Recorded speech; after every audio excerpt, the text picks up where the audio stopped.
Bem-vindo, alunos e curiosos de plantão. Quando eu era criança, eu gostava de assistir Pokémon. Será que isso fez eu me tornar um biólogo? Ou eu gostava de Pokémons porque eu queria ser um biólogo? De qualquer forma, eu gostaria de compartilhar com vocês como os Pokémons são baseados nos animais atuais.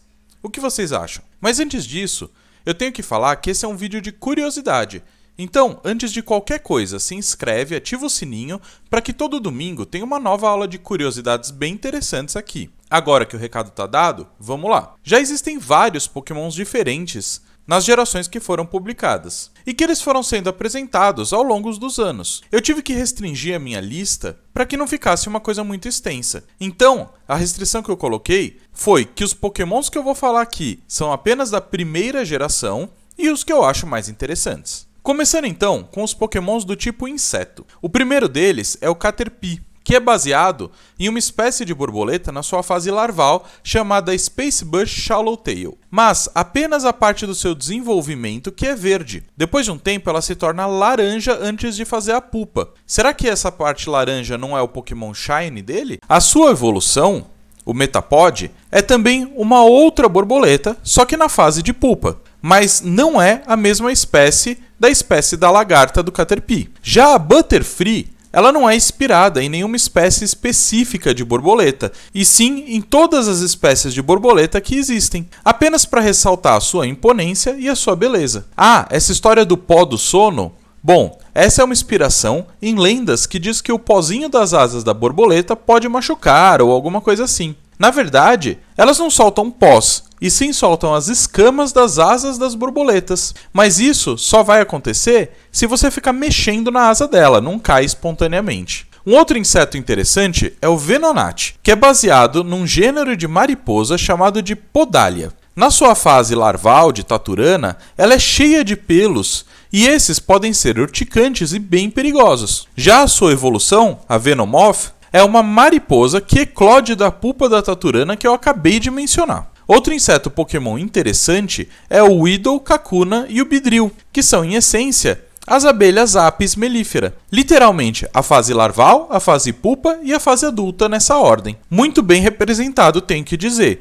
Em especial, os detalhes da fase da pupa, a Kakuna. É super bem detalhado com relação à realidade. Um outro é o Pinsir, e ele é o monstro dos Pokémons da primeira geração. A ideia é que ele seja forte pra caramba em relação aos outros, e é inspirado no besouro de chifre. Esse é um besouro europeu que tem quase 10 centímetros. O curioso é que os besouros, como os anteriores, que eu já comentei, têm uma fase larval e uma fase de pupa. Mas esse Pokémon, o Pinsir, ele não tem nenhuma dessas fases.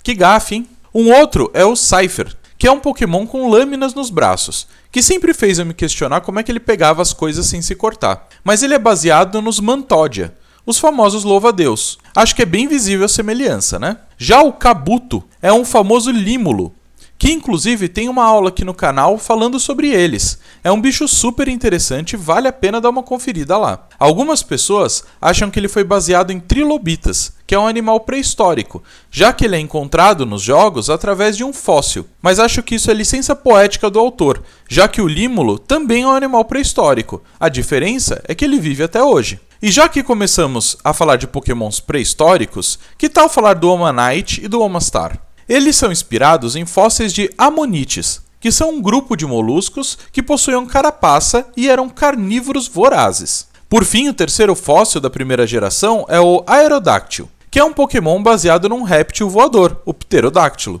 E eu não falei errado, ele era um réptil e não um dinossauro. E já apareceu em vários filmes por aí. Já o Paras e o Parasect é mais complicado. Em teoria, poderíamos dizer que ele é baseado em algum inseto. Mas na verdade, o Paras não é esse inseto, e sim o cogumelo nas costas desse animal. Esse Pokémon é baseado num famoso fungo zumbi. Macabro, né? Agora, saindo dos Pokémons insetos, vamos falar dos outros Pokémons, como por exemplo o Charmander, que é baseado na salamandra gigante chinesa, que é laranjinha e pode chegar a 1,80 m. O problema aqui é que a salamandra é um anfíbio e o Charmander é um réptil. Já o Poliwag também é inspirado em um anfíbio, especialmente uma perereca na sua fase de girino, da família Centrolinidae. E elas têm algo bem interessante. A sua barriga tem um intestino enrolado, como aparece na barriga do Pokémon, e a pele é translúcida, podendo ver direitinho esse formato dos intestinos. Em épocas de pandemia, não podemos deixar de falar de um Pokémon que ficou bem em evidência nesses períodos, não é? Você deve estar pensando que eu vou falar de sopa de Zubat, mas na verdade eu vou falar do Sandshrew, um Pokémonzinho lindo, baseado em um mamífero chamado Pangolim. Ele ficou bem famoso atualmente devido à sua possível ligação com a doença que nós estamos enfrentando. Um outro Pokémon mamífero bem interessante é o Drowzee, que é um Pokémon psíquico com cara de sono. Ele foi baseado nas antas, isso mesmo, na família Tapiridae, que inclusive tem representantes brasileiros dessa família. Um outro super legal é o Squirtle, pois ele não é exatamente baseado em uma espécie de animal, e sim numa junção de duas. Ele é a junção de um esquilo e de uma tartaruga. Inclusive, o seu nome faz referência a esses dois. Bem engenhoso, né? Já a evolução, Weepinbell e Victreebel foram inspiradas em uma planta carnívora, a famosa Nefendis raja, que é originária de Bornéu e é bem grande, podendo inclusive se alimentar de pequenos mamíferos que caem em seu copo cheio de ácido. Ainda no reino das plantas, temos que falar do Vileplume, que foi baseada na maior flor do mundo, a Rafflesia arnold. Ela é maravilhosa, mas a gente tem que destacar que ela tem um odor terrível com cheiro de cadáver. Porém, ela não é carnívora como a anterior. Talvez, por isso, seus ataques sejam baseados em cheiro. Vários outros Pokémons têm animais óbvios sendo relacionados,